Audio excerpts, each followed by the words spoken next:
అర్థమయ్యేదిగా మీరే మాట్లాడి సహాయించమని ఈ వాక్యం ద్వారా మాకు కొన్ని విషయాలు తెలియపరచమని యేసునామములో ప్రార్థించి వేడుకున్నాను తండ్రి. ఆమేన్. కానీ ఈ వాక్యాలు ఎంత పాటలు పాడినా, ఎంత ఆరాధించినా, ఎంత స్తుతించినా, ఎంతగా గణపరిచినా వాక్యాలు ఒక అరగంట సేపు అని చెప్పుకున్నట్టు వెళ్ళం. మన జీవితాన్ని పనిపించే మాటలు. మన ఈ లోకంలో ఉన్నంత వాటికి ఎలా నడుచుకోవాలి, ఎలా ఉండాలి, పరలోక రాజ్యానికి ఎలా సిద్ధపడాలి, ఈ లోకంలో ఉన్నప్పుడు ఎంత మంచిగా జీవిస్తే మన పరలోకం ఉండగలుగుతాం అనేది దేవుడి మాటలు కొన్ని విషయాలు మనకి నేర్పుతూ ఉంటాడు. తెలుసుకుంటాం. అంటే దేవుడు మనతో మాట్లాడుతున్నాడు. వాక్యం అనగా ఏంటి చెప్పండి? వాక్యం అనగా దేవుడు మనతో మాట్లాడుట. అది కాదు, యోహాను సువార్తలో ఉంటుంది కదా, ఆది యందు వాక్యం ఉండెను, వాక్యం దేవుడి యొద్ద ఉండెను, వాక్యం దేవుడే ఉండెను అంటాడు. వాక్యమే శరీరధారిగా కృపా సత్య సంపూర్ణంగా మన మధ్యలోకి వచ్చును అన్నది. అంటే యేసుక్రీస్తు రూపంలోకి వచ్చింది. ఈ వాక్యమే శరీరం దాల్చిందే అంటాడు. అంటే ఈ వాక్యమే దేవుడే ఉన్నాడు అంటాడు. ఈ వాక్యం అంటే దేవుడు, దేవుడు అంటే మనతో మాట్లాడుతున్నాడు అని అర్థం. అంటే దీన్ని బట్టి మనం ఏంటంటే దేవుడి మాటకి విలువిద్దాం, దేవుడి మాటకు లోబడదాం, దేవుడు చెప్పినట్టుగా విందాం. మన జీవితాలు, మన బ్రతుకులు బాగుండాలంటే దేవుడు చెప్పినట్టుగా వింటే బాగుంటుంది. చవకుడు చెప్తున్నాడు అనుకోవద్దు. చవకుడు ఇక్కడ వర్క్ ఉంచడం మట్టికి చెప్తాడంటే అక్కడ ఏడేడు తీసుకెళ్తాడో తెలియదు. మేమైతే సిద్ధపడతాం, దాదాపు 1 పేజీ 2 పేజీలు సిద్ధపడతాం. ఉపయోగం ఎటుపోతుందో తెలియదు. ఇక 2-3 పేజీలు సిద్ధపడతాం. అటు ఇటు మొత్తం ఉపయోగం ఉండదు. ఏం చెప్పిస్తాడో తర్వాత ఆయనకే తెలుసు. అంటే మనిషిని యొక్క ఆలోచన బట్టి రావచ్చు. వాగ్దాన పత్రిక చేస్తాం. వాగ్దాన పత్రికలో చాలామందికి వారికి అవసరం వచ్చిన వాక్యమే వచ్చింది. ఏ శ్రమలో ఉన్నా, ఇబ్బందులు ఉన్నా, ఎలాంటి సమస్యలు ఉన్నా ఆ సమస్యల గురించే దేవుడు వాగ్దానం ఇస్తాడు. ఎందుకని అంటే దేవుడు మనతో ఉంటున్నాడు. నీకు ఏది కావాలో ఆయనకు తెలుసు. అందుకని ఎలా ఉండాలో ఆయనకు తెలుసు. దాన్ని బట్టి ఆయన నీతో మాట్లాడతాడు. స్తోత్రం చేద్దాం. హల్లెలూయా. 2-3 వారాలు బట్టి ఏం చెప్పుకుంటున్నా అంటే భూమి యొక్క సృష్టించిన వారు ఎవరు, భూమిని ఎవరు సృష్టించారు, అలాగే ఈ లోకాన్ని ఎవరు సృష్టించారు. ఈ బైబిల్లో చక్కగా వివరాలు రాసి ఉంటాయి. ఆది కాండము 1వ అధ్యాయము 2వ వచనంలో ఏమంటాడంటే భూమి నిరాకారంగాను శూన్యంగాను ఉన్నది అంటాడు. భూమి ఎలా ఉన్నట? నిరాకారంగాను శూన్యంగాను ఉన్నదంట. అది ఏబు గ్రంథంలో మనం చూసినట్టే 26:5 కానించి మనం చూసినట్టే ఏబు గ్రంథంలో ఈ భూమిని కలగజేసిన వాడు ఎవరు అనేది అక్కడ క్లియర్గా చెప్తారు. అంటే భూమి ఎట్లా ఉందంటే ఇంతకుముందే ఇప్పుడు చాలామంది మధ్యలో ఎలా రాశారంటే సైంటిస్టులు ఇది బల్లపరుపుగా ఉందన్నారు. కొంతమంది అయితే 3 పలకలు ఉందంటారు, కొంతమంది అయినా 2 పలకలు ఉందనే ఉంటారు. ఇవన్నీ ఆగిపోయిన తర్వాత ఎప్పుడైతే మనిషి అంతరిక్షంలోకి వెళ్ళాడో, చంద్రుడి పైకి అడుగుపెట్టాడో అప్పుడు ఈ భూమి గురించి ఇలా ఉందని అర్థమైంది. అప్పుడు దాకా తెలియదు కదా, అప్పుడు దాకా ఏం తెలియదు అసలు. చాలామంది అప్పట్లో ఏమైనా రాశారంటే బల్ల పరుపు అంటారు, 4 పలకలు అంటారు, 3 పలకలు అంటారు. ఇదేదో పరుపులాగా ఉన్నట్టుగా, ఒక పళ్ళు ఉన్నట్టుగా అనుకున్నారు. దేవుడు ఎప్పుడో చెప్పాడు ఇది నిరాకారంగానే శూన్యంగానే ఉన్నది అని. అంటే భూమిని చేసినప్పుడే చెప్పాడు. కానీ ఇది నివాస స్థలంగా మార్చడానికి నేను చేశానంటాడు. భూమిని నిరాకారంగా కాదు, కానీ ఇది నివాస స్థలంగా ఒక నిర్మాణం జరిగించి దీనికి ఆ మానవ జాతికి నివాస స్థలంగా ఉంచాడు. ఒక గృహం లాంటిది. ఈ గృహాన్ని ఎప్పటికైనా విడిచిపెట్టాల్సిందే అంటాడు. కానీ అది చాలా దూరం. కానీ ఇక్కడ ఏబు గ్రంథంలో ఏం చెప్తున్నాడు? ఇక్కడ ఏబు గ్రంథంలో చూడాలి 45:18 జలముల క్రిందను వాటి నివాసుల క్రిందను మృత ప్రేతులు విలవలాడుదురు. ఆయన దృష్టికి పాతాళం తెరవబడి ఉన్నది. నాశన కోపము పట్టబయలుగా ఉన్నది. సూర్యమండలం పైన ఉత్తర దిక్కునున్న ఆకాశ విశాలమును ఆయన పరిచెను.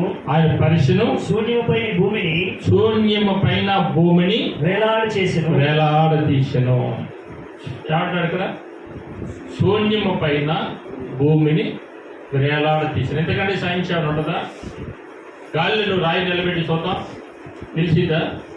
బాల్ పైకి ఇసురు మళ్ళీ భూమి మీదకి వచ్చింది. ఎందుకని? భూమికి ఆకర్షించే శక్తి ఉంది కాబట్టి. ఇది మ్యాగ్నెట్ కాబట్టి దాదాపు ఈ మ్యాగ్నెట్ పవర్ తగ్గేంతటికి పైకి వెళ్తే బయటికి తర్వాత దాని మీద పెద్ద కొండను నిలబెట్టినా కూడా కింద పడుతుంది. అవునా కదా? ఒక పెద్ద రాయి నిలబెట్టినా కింద పడుతుంది. ఎందుకు పడుతుందంటే అక్కడ గాలి ఉండదు, అక్కడ ఏముండదు.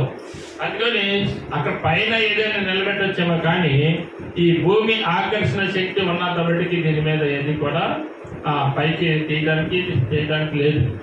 అలాగే భూమిని పరిచిన దేవుడు అంటున్నాడు, ఈ భూమిని నేనే శూన్యంలో నిలబెట్టాను. శూన్యంలో ఒకసారి మనకు ఆశ్చర్యం కలగచ్చు. ఇది చాలా వేగంగా తిరిగింది, అది మనకు తెలియదు. చాలా వేగంగా తిరిగింది, తిరుగుతున్నట్టు నీకు కనపడదు. కానీ అదే మనం బస్సులో వెళ్తున్నా, ట్రైన్లో వెళ్తున్నా, విమానంలో వెళ్తున్నా అది ఎట్లా ఉంటుందంటే పోతున్నట్టుగా తెలిసి, కానీ విమానంలో వెళ్తున్నా కూడా పోతున్నట్టు తెలియదు. శూన్యం అంటే ఇది తిరుగుతున్నప్పటికీ మనకేం తెలియట్లేదు. ఈ భూమి దేవుడు తయారు చేసిన భూమి తిరుగుతుంటే తన చుట్టూ తను తిరిగింది. తన చుట్టూ తను తిరిగేది కాకుండా సూర్యుడి చుట్టూ తిరుగుతూ ఉంటుంది. ఈ తిరుగుతున్న భూమి మనకి తెలియకుండానే ఉంటుంది. మనం బయటికి రౌండ్ తిరుగుతూ ఉన్నాం. అంటే దేవుడి యొక్క ఆశ్చర్యకార్యాలు చెప్తున్నాం. దేవుడు భూమిని చేసిన విధానం. అలాగే ప్రేతలకు ఒక రాజ్యం ఇచ్చాడు. ఇందా చదువుతున్నాం కదా 1వ వచనంలో, చదవండి 5వ అధ్యాయంలో 5వ వచనంలో, జలముల కిందను వాటి నివాసుల క్రిందను. ఏటి నివాసం అంట? జలముల క్రింద వాటి నివాసులు. 2 ప్రేతలు వెలగలవాడుదురు. ఆయన దృష్టికి పాతాళము తెరవబడి ఉన్నది. ఆయన దృష్టికి పాతాళము తెరవబడి ఉన్నది. ఎందుకని అంటే పాతాళము పక్కన పెట్టాడు. వాటర్ కింద భూమి కింద, అంటే వాటర్ కింద అంటే ఇంకో లెక్కలో చెప్పాలంటే భూమి కింద కాదు. భూమి కింద అయితే అది వేరుగా ఉంటుంది కదా. భూమి కింద అంటే భూమితో సొందలేనట్టే, ఈ భూమితో సొందలేనట్టే. భూమి కింద అంటే భూమి కింద కాదు, భూమి మధ్యలో పెట్టాడు. స్తోత్రం చేద్దాం. హల్లెలూయా. వాటర్ కింద భూమి మధ్యలో ప్రేతల కంటే ఒక నరకం. ఇంకో మాట చెప్పాలంటే కట్టికి చీకటి. ఏదో రాస్తాడు, ఏదో పత్రికలో రాస్తాడు. ఏమంటాడంటే 8వ వచనంలో కట్టికి చీకటి బిలాం అంటే భయంకరమైన చీకటి కలిగిన ఒక లోకం కింద ఉంది. భూలోకంలో మధ్యలో ఉంది, భూమి కింద. ఆశ్చర్యం కదా. ఈ భూమి బాలు అనుకుంటాం. ఇది ఒక బంతి అని మనకి ఉదాహరణకి చెప్తారు సైంటిస్టులు అందరూ అదే చెప్తారు. ఇది ఒక బంతి. ఈ బంతి రౌండ్ చుట్టుపక్కల మొత్తం మనం ఉన్నాం. కింద ఉన్నాం, పైన ఉన్నాం. అర్థమవుతుందా? కింద ఉన్నాం, పైన ఉన్నాం, చుట్టూ మొత్తం ఉన్నాం, ఆవరించి ఉన్నాం. ఈ భూమికి చుట్టూ ఆవరించి ఉన్నాం. కింద వచ్చేసరికి అమెరికా వచ్చింది, పైన వచ్చేసరికి మనం ఉన్నాం. మన తిరిగితే పైన అమెరికా వచ్చింది. ఏదో రకం ఈ భూమి తిరుగుతూ ఉంటుంది. అమెరికాకి ఇప్పుడు చీకటి, మనకి వెలుగు. సాయంత్రం మనకి చీకటి, వాళ్ళకి వెలుగు. అంటే చాలా సైన్స్ స్టూడెంట్ ఎట్లా ఉండేది అసలు దేవుడి యొక్క ఆశ్చర్యకార్యాలు. కానీ ఇవి కాదు, భూమికి రౌండ్ మనమే ఉన్నాం. జనులే ఉన్నారు, ప్రజలే ఉన్నారు, అడవులు, అలా చెట్లు, వాటరు. అలాగే మనము భూమికి రౌండ్ వేసుకొని మనమే ఉన్నాం. కానీ మనం లేని ప్రదేశం, ప్రేతలు ఉండే ప్రదేశం ఒకటి ఉంది. ఎక్కడైతే కింద పాతాళం అంటాడు. కింద పాతాళము. ఈ పాతాళం ఎక్కడ ఉంటుందంటే భూమికి మధ్యలో ఉంటుంది. అంటే భూమి కింద భాగంలో ఉంటుంది. చైనావులు ఈ మధ్య ఇదేశారు, రంధ్రం వేశారు, భూమికి రంధ్రం వేశారు. దాదాపు 8 కిలోమీటర్లు వెళ్ళారు, రంధ్రం వేసుకుంటూ వెళ్ళారు. రంధ్రం వేసుకుంటూ వెళ్ళారు. కింద ప్రేతలు అరుస్తున్నాయి. చూసావా? యూట్యూబ్లో ఉంటుంది. కింద ప్రేతలు అరుస్తూ ఉన్నాయి. ఆ కేకలు వింటూ ఉన్నాయి. కొన్ని తెల్ల నాకారాలతో పైకి వచ్చేసాయని చెప్పేసి కూడా యూట్యూబ్లో పెట్టారు. అప్పుడు గొడవ చేసి ఆపేసేసారు, క్లోజ్ చేశారు వాళ్ళు. ఎందుకంటే దాన్ని ఏదో పరిశోధన చేయడానికి చైనా వాళ్ళు చేశారు.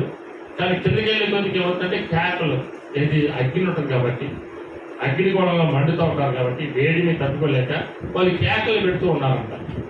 కేకలు పెడుతూ ఉంటే ఆ కేకలు వినపడతా ఉంటే ఇంక భయపడి వీళ్ళు ఏం చేశారంటే అది బోర్ ఆపేసేశారు. నేను అంటానంటే అక్కడ అంటాడు వాటర్ కింద పాతాళంలో అక్కడ ప్రేతలు అరుస్తూనే అంటున్నాడు. అంటే ఇన్ని భాగాలు చేశాడు. ఒకటి చెప్పండి పాతాళము, 2 భూమి, 3 ఆకాశం. పైనుంచి వస్తే ఆకాశం, భూమి, పాతాళం. అంటే ఇప్పుడు ఎక్కడున్నాం మనం? మధ్యలో ఉన్నాం. మధ్యలో పెట్టాడు. మధ్యలో ఎందుకు పెట్టాడు? నువ్వు కిందకి పోతావా పైకి పోతావా తెలుసుకోమన్నాడు. ఆమె కిందకి వెళ్తావా పైకి వెళ్తావా తెలుసుకో. నువ్వు కిందవాడుగా పైవాడుగా. ఆకాశము ఆయన మహిమను కనపరుస్తుంది. అంటే బయటికి వెళ్ళినప్పుడు ఇది దేవుడు చేశాడా? ఇంత ఆశ్చర్యం. అంటే అన్నీ కూడా శూన్యంలో ఉన్నాయి. నక్షత్రాలు కానీ, చుక్కలు, అలాగే సూర్యుడు కానీ, చంద్రుడు కానీ, చాలా అన్నీ కూడా శూన్యంలో ఉన్నాయి. అంటే గ్రహాలు ఒక్కొక్కటి ఒకదానంతో తగలకుండా మళ్ళీ చూసావా ఎంత వేల కిలోమీటర్ల దూరంలో ఉంటాయి. మళ్ళీ తగలకుండా ఒక్కొక్కటి తగలకుండా చంద్రగ్రహం, సూర్యగ్రహం, అలాగే శుక్రగ్రహం, అలాగే కొన్ని గ్రహాలు ఉన్నాయి. శనిగ్రహం, ఇలా 9 గ్రహాలు ఉన్నాయి. ఈ 9 గ్రహాలు తగలకుండా వాటిని వరుస క్రమంలో పెట్టాడు. ఏ మాత్రం కూడా కొన్ని గమనించలేదు. ఏ మాత్రం కూడా దాని క్రమం తప్పి, అర్థమవుతుందా? కానీ తన క్రమం తప్పి తిరిగితే 9 గ్రహాలు ఏం జరిగింది? తన క్రమం తప్పి భూమి ఉందంటే భూమి ఎన్ని కిలోమీటర్ల వేగంతో తిరగాలన్నాడు భూమిని. సుమారు ఒక్క 5 నిమిషాలు ఆగి రెస్ట్ తీసుకుందాం అనుకో. భూమి 5 నిమిషాలు ఆగింది అనుకో, ఏం జరిగింది తెలుసా? ఓకే, భూమి మీద ఉన్న ప్రజలందరూ కావచ్చు, భూమి సృష్టి కావచ్చు, సమస్తమును ఏమైంది తెలుసా? మొత్తం కొలాప్స్ అయిపోతాయి. దేని పనికిరాదు. గాలి ఆగిపోతాయి.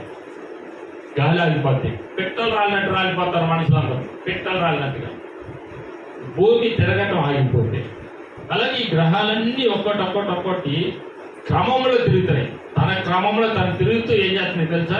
సూర్యుడు చుట్టూ తిరిగి. సూర్యుడు ఏం తిరగలేదు. సూర్యుడు ఇటు పడుతున్నాడు, ఇటు ఉదయించాడు, ఇటు అస్తమించాడు, ఇటు ఉదయించాడు, ఇటు అస్తమించాడు అనుకుంటా. ఆయనే కాలంలో ఉదయమను అస్తమన. కానీ సూర్యుడు అస్తం లేదు, సూర్యుడు ఉదయం లేదు. అర్థమైందా? సూర్యుడు బట్టికి అక్కడి నుంచి కాదు, అగ్ని గోళం అది అక్కడే ఉంటుంది. దాని చుట్టూ ఇవన్నీ తిరిగింది. తెలిసిన సైన్స్ అది. దాని చుట్టూ ఇవన్నీ తిరిగింది. ఈ సూర్యుడు బట్టికి ఎక్కడ కాదు. ఈ భూమి తిరిగింది, దాని చుట్టూ చంద్రుడు తిరుగుతాడు, అలాగే గ్రహాలు 9 గ్రహాలు తిరిగితే ఇవన్నీ తిరుగుతూ ఉంటాయి. ఇది ఒక పాల్పొంత లాంటిది.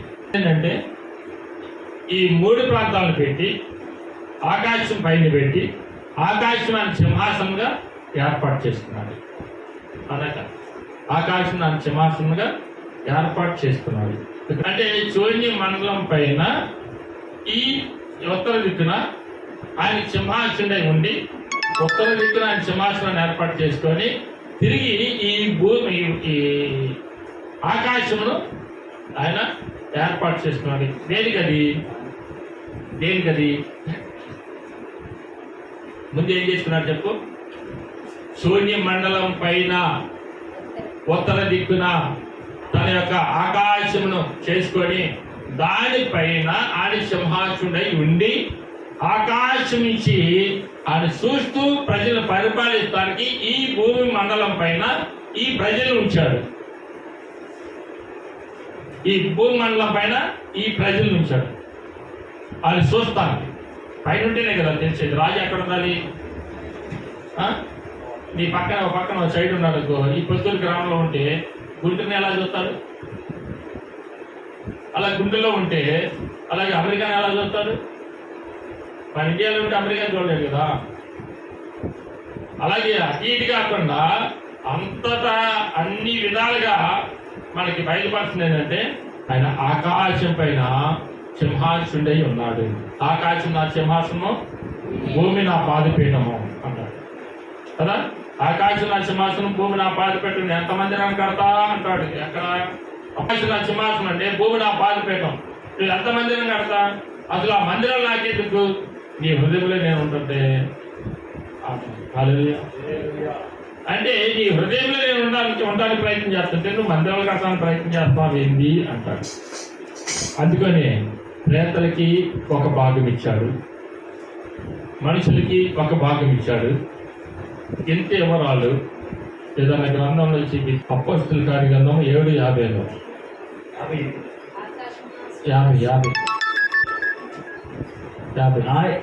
ఆకాశం నా సింహాసనం, ఆకాశం నా సింహాసనము, ఆ భూమి నా పాదపీఠము. మీరు నా కొరకు ఎలాంటి మందిరము కట్టుదురు? నా విశ్రాంతి స్థలమేది? ఇవన్నీ నా హస్తకృత్యములుగా కావా? ఆమేన్. ఇవన్నీ కూడా ఏంటంట? ఆకాశం ఆయన సింహాసనము, భూమి ఆయన పాదపీఠము. మీరు ఎంతమంది అని కడతారు? ఇవన్నీ కూడా నా హస్తాలతో చేసినాయి కదా అంటాడు. తన హస్తాలతో. ఆమె చేద్దాం. దేవుడి యొక్క హస్తంతో చేసినవి అంట. ఇవన్నీ కూడా నా హస్త కృత్యములే కదా అంటాడు.